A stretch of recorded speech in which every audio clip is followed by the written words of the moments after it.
again, amen, Sister Sarah, you came to the platform, amen, to tell your story. Amen. Bring your aroma. Amen. Tell your story. Thank you very much. Thank you very much for inviting me, for giving me an opportunity to share the inner side of my heart and to ventilate myself on a platform that I'm sure is going to glorify God. And I'm speechless. I don't have a single story where to start from. You see, sister, I did not made any preparations. I was waiting for this moment for the God to guide me. Because He is my strength, I wanted the God to guide me. What to say and which story to share. Uh, so, sister, yeah, I started my journey, a very tough journey after my marriage. Brother Aristus, he has been like a brother, like a friend, like a spiritual fellow who has been sharing the inner of my side. We were Facebook friends.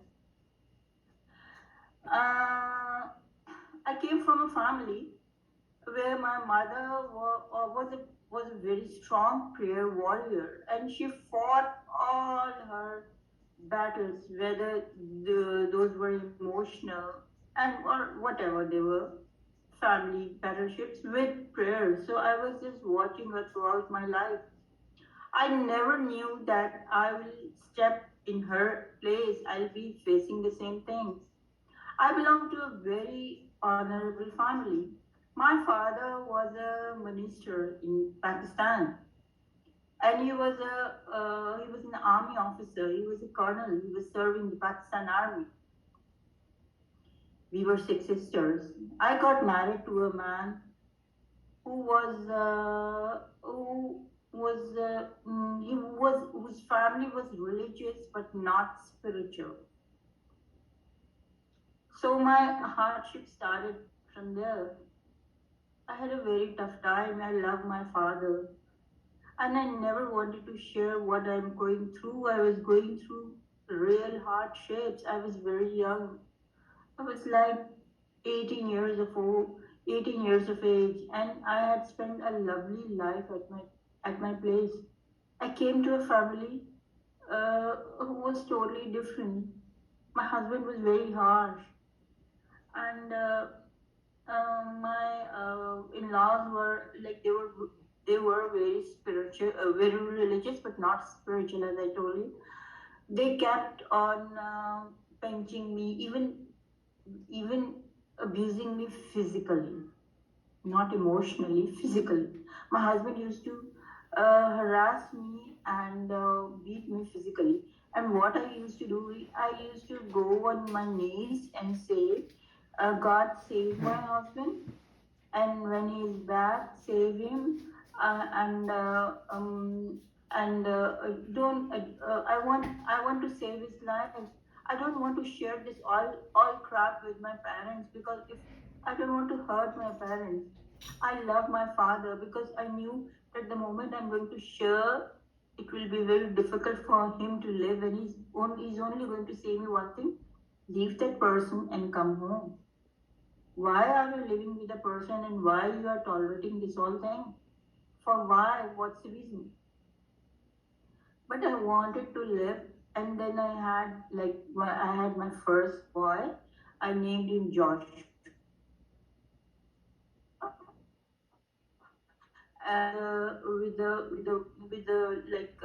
With the point of view, like, very good meaning that God, He is the one who's going to also lighten my life. But that didn't matter. My husband, he had so many women in his life. His parents used to help him in making this filth in his life, and I couldn't. I was always on my knees, praying to the God, helping for trying to praying to the God and asking for help. how can I come out from this all? But the thing was that maybe I was wrong. I should have shared with my parents, but I didn't. I never shared with my parents. Even for 2 years, I did not go to my place because I knew that the moment my father and my mother, I was very closely linked with my father. He's going to see my face. He's going to judge me and say, "Oh, you're not well." I know he was very smart. Life went on, and he was not improving. He was not improving. Uh, Sometimes he used to beat me so brutally that I had all the lashes throughout my body. And I was working as a teacher over there. And I used to say, when my fellow friends used to say, "What are these?" I used to say, "I had an accident. I fell down." I even did not ever reveal what I'm going through. God was a shelter for me. Sometimes I felt very weak, but here I'm not lying. I never shared even with my neighbors. But my neighbors used to realize, because at times I was so scared for my husband that I used to sit on the stairs outside my home and wait that he sleeps. And then I get inside, because the moment he gets up, he used to start beating me for nothing. I came from a home where my father had provided me each and every luxury. And I came to a home which was doomed with darkness, spiritually dark, emotionally dark, and then and everywhere I had no place to go. Then I had, in this all struggle and in all battles, I had 3 sons.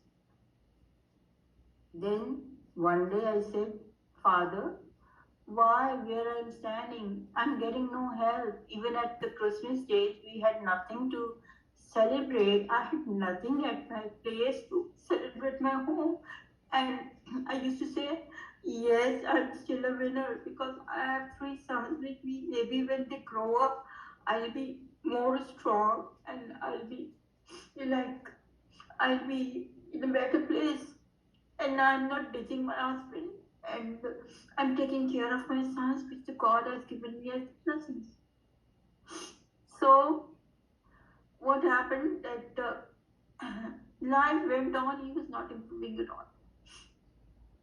My in-laws were terrible. My in-laws were terrible. They were not helping me out.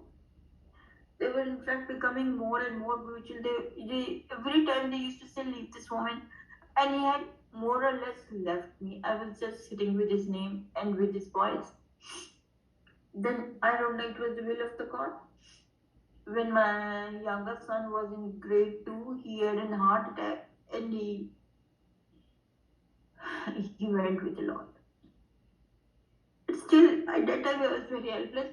I started crying. I was very helpless. I said, "Oh, I had a shelter. Where is he?" And I was really very upset. And then at that phase, my another battle of started, that how I had to take care of my these 3 sons single-handedly. Because then at that time, my parents, my father, I told my father that this all is going on. And he said, "Why?" My father became very upset. My mother, at that time, my mother was not there. She had died before.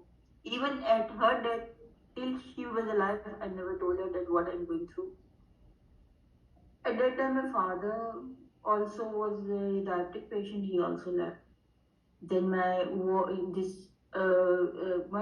sons were very young. I had to take care. I had to take care how to run my house, how to take care of all those expenses. I started working, doing 2 jobs. Then I started working, going with online jobs. Then I started working 3 jobs. Because life was very difficult for me. And still, nothing. There were people who said, "Get married to a person who can save, you can take care of your kids. But I used to say, well, how come a man, even his father, the one who was his real father, did not took care? How can another person take care of my kids? No, I don't believe. Maybe I go to a worse situation. So I did not agree to that. I kept on working.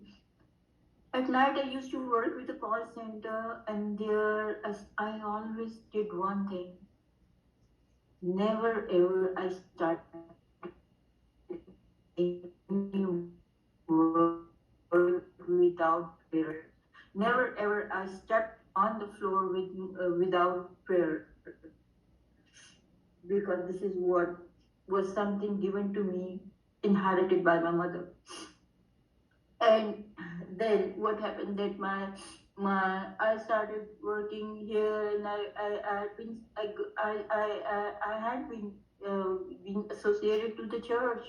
I was a Sunday school teacher earlier, and then I kept on studying, because I knew one thing, that to uplift myself I need to study more. I cannot uplift myself by doing the things which God do not want me to do. I have to do something stronger so that I get a position in the society. So I uplifted myself. I did some courses. I did some more education. I did call center job in the night. I did jobs in the morning. Then my sons grew up. My middle son, he was very much attached to his father. No matter how his father was, but he was very much attached to his father. And he said, okay, I'm going to leave the studies and I'm going to help you. I said, no, you don't have to leave the study. Not at all. That's not my dream. You have to study. So he started a business. He started a call center. He started going to the call center, and he continued with studying. And he was very smart. When he went to the call center, he used to tell me, Mom, I'm not going to sit as an agent. I'm going to sit at the seat where the owner is sitting. And by His grace, I'm going to do that. You pray for me, and I'm going to uplift this family. And sister, he was such a lovely child. He was, because he's again in heaven. That was the biggest. He died at the age of 23 in a car accident. And at that time, he was my shelter. He groomed himself. And I started thinking that my life is becoming easy. But no, maybe my struggles were more. And he created his call center of his own by wisdom. He did not borrow and balance or something. That was all I was taking care of my family. So he took some loans and he established his call center. And one day he was with his friends and he met a car accident. And I never knew that. Sister, this was the biggest tragedy. This was the biggest tragedy. I said, God, no more. I can't take anything in. Piece of my heart was gone. I was only left empty. I was left empty. He was such a shelter to me. He was taking care of each and everything of me, even my clothes, my shoes, my emotional partner. He used to sit with me and chat. At that time I was like between 2 years back. I left everything. I left the place where I was earning very good.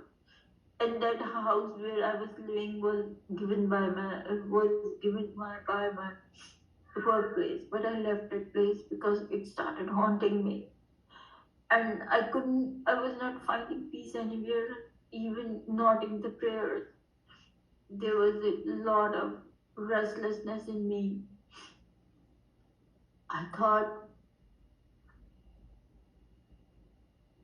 I'm never ever going to stand up. I would never ever going to laugh anything. You know, he used to love the lights and the Christmas tree and the celebrations.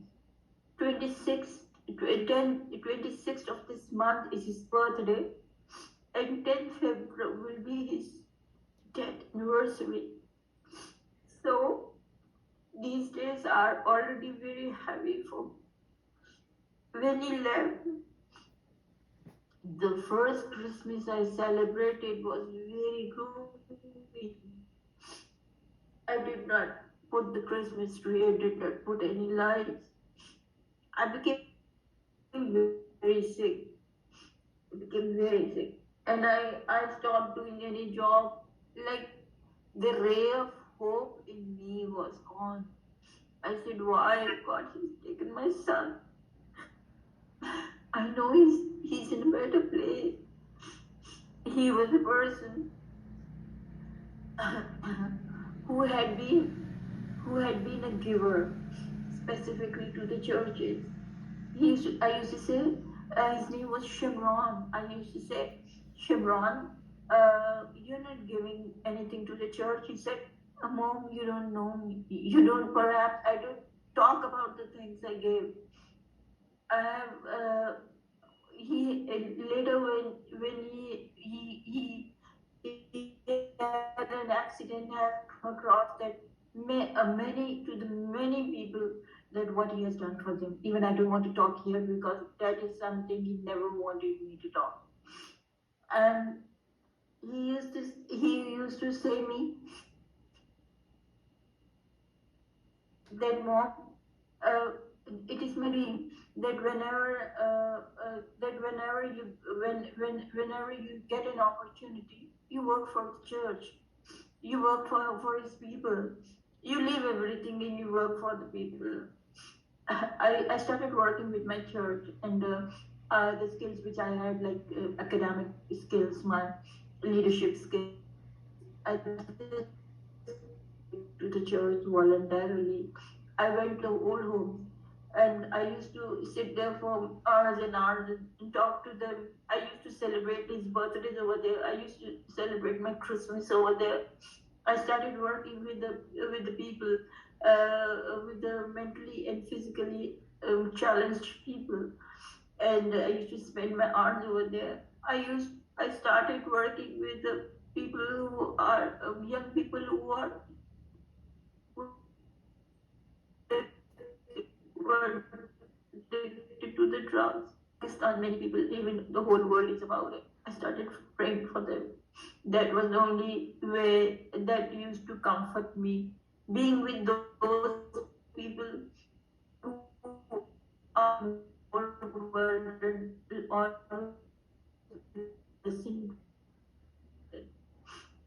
serving voluntarily with mentally and physically handicapped people.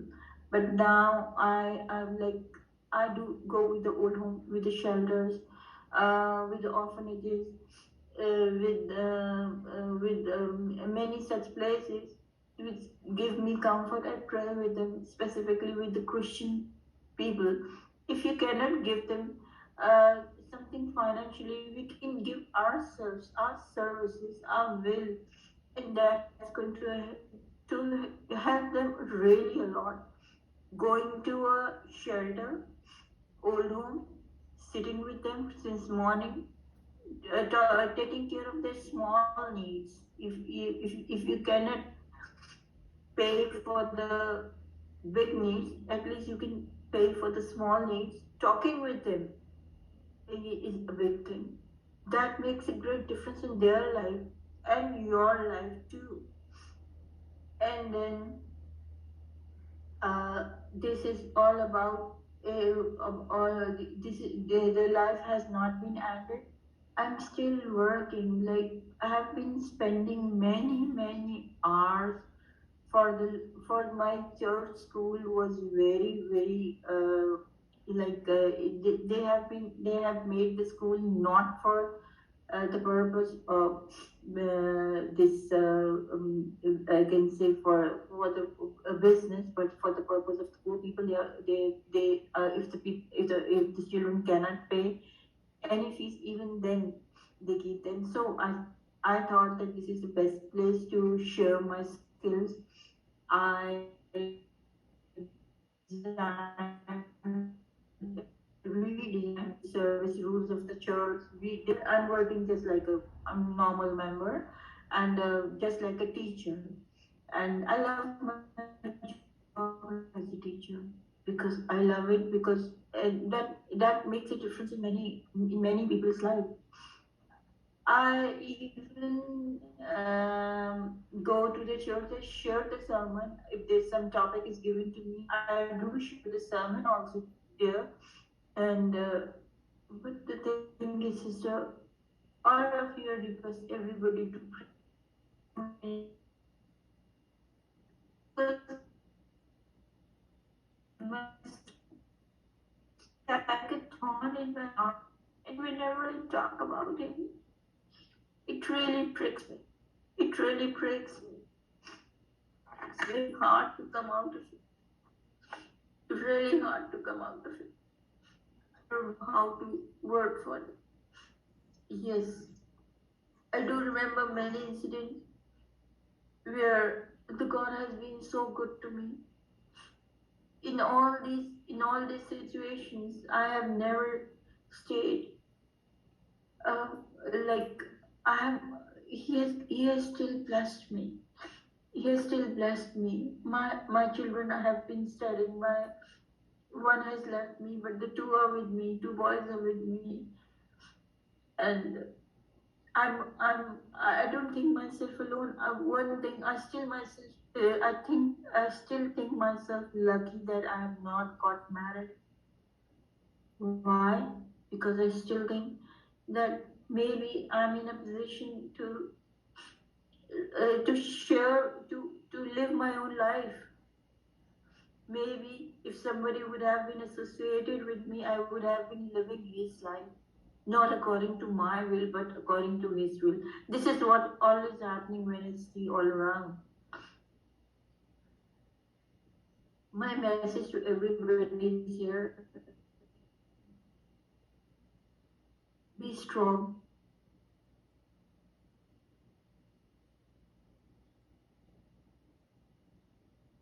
Uh, going, even if you're going through darkness all around,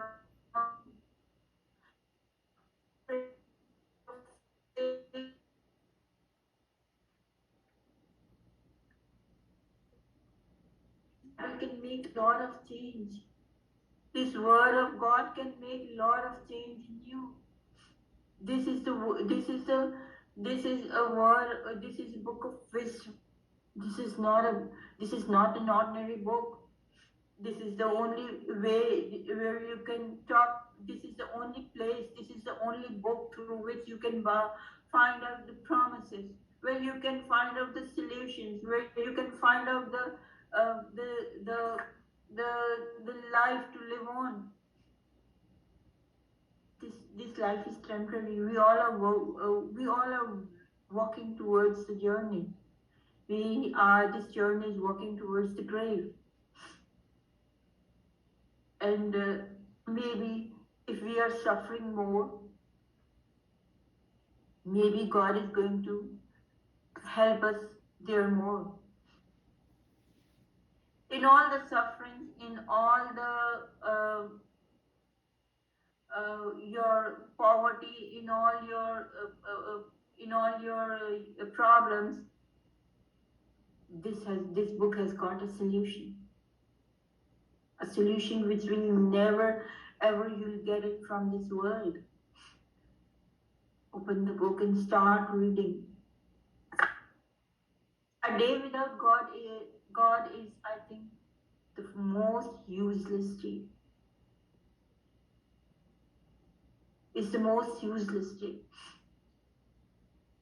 It's not that I'm very spiritual and I'm very closely associated with each and every, and I'm obeying him very much. But one thing is that I'm very, very, very strong with my religion. I have been working with the Muslims throughout my life, and there I've been facing many challenges. But his faith for praise the Lord has never made me weak. Wherever I go, the people call me madam. And this is not why I am madam. I'm not a madam. It's because I have made myself like this. I've made my walk like this. I have kept in so much distance with the people. I have by His grace, I have an attitude because I know His prayers and His strength is enough.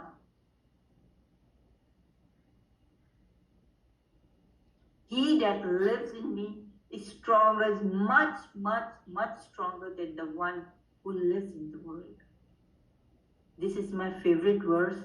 And whenever I'm in trouble, this is what I believe in.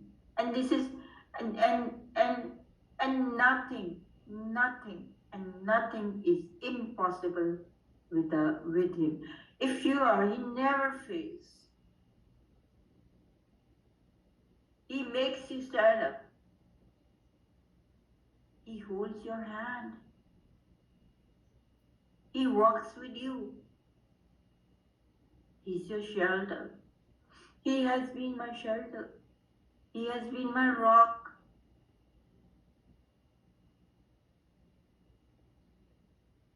Praise the Lord.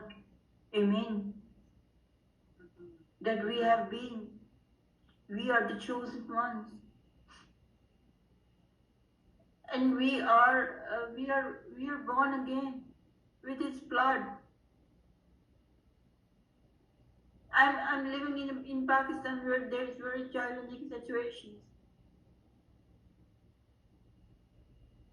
To live here, people say me, now the people, most of the people I have throughout my life, even when my husband was alive, he was not living like a husband. I was living all alone. There was a stamp of a husband with me.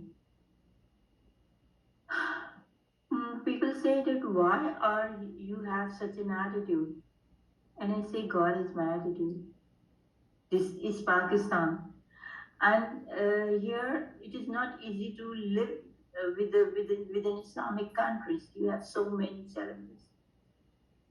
But by His grace, by His strength, I did not every challenge which I faced. Even with the people, with these Muslim people, I've been telling, they have even dragged me into blasphemy. They had made police cases on me. But I walk out from all these things with His grace. With His grace. With the place where I was working, I used to check the students by saying that you have such a, once I told a student that you have got such a rough beard, why don't you have a shave and make yourself clean? Every day you are being punished because of this rough look. And they twisted all the words and they said that she is anti-Islam and she is not allowing the students to have the beard, which is one of the most important pillar of Islam. And they filed a case against me. And they said that we are going to put you in prison and hang up. And you know, all the NGOs, they started coming to me and said, oh, come, and we are going to send you abroad and we'll give you a nationality and immigration and you'll live over there. I said, no, I live here. I'll fight with them. Why would I lie over there that I want to come here and I lie there and say, give me protection? No, I don't want to go there. I want to live gracefully wherever I want. They literally offered me, they wanted to cook up the stories, highlight it. I said no. I stood over there and I fought against you, and I'm out, and God blessed me more after that. So this is the things happens. But what we all need is some stability, determination, in specifically women. My message to the women is that when they get into the problems, don't make your life more problematic by solving it into a worldly manner. Ask the God to help you out. If you ask the men to help you out, they're going to drag you into a situation from where even your prayers won't help you out. Believe in not in yourself. Never believe in yourself. Believe in the God who lives in you. Believe in the faith which is with you. Have faith, because that is very important. I have been facing many challenges, even at my home, even with the sons who are living with me every day, even with my mother-in-law. She is with me, even she's alive and she lives with me, and I remember all the things she has been doing with me. She has been being torturing me physically, and I've forgiven her. I have forgiven her. Why? You know why? Because I said, even now his son is not with him. God is there. God is there to judge. Why should I judge? And she's the only lady who comes to me and she says, "Pray for me. I'm very restless from inside." And she's suffering emotionally. I know. I still pray for her. I know I have gone through a lot, but I'm not a worldly woman. I don't want to judge anyone. Maybe I was made to go through this all so that I'm more pure and I'm more deep in Him. I'm so lucky to have this platform. I'm so lucky to have sister with me. I'm very lucky. I wasn't well from few days. I was feeling that I had COVID, but thanks God I tested myself and it was negative. And because I was having a feverish position, and whenever you feel, if my test would have been positive, I think then it would have been a great difficulty for me. But now when it was negative, I came out of it, jumped out of the sickness like anything, and I was ready to talk to you all. Otherwise, I would have missed the opportunity, this great opportunity. This is a place where I think the stories do not only deepen the soul, but also deepen our hearts.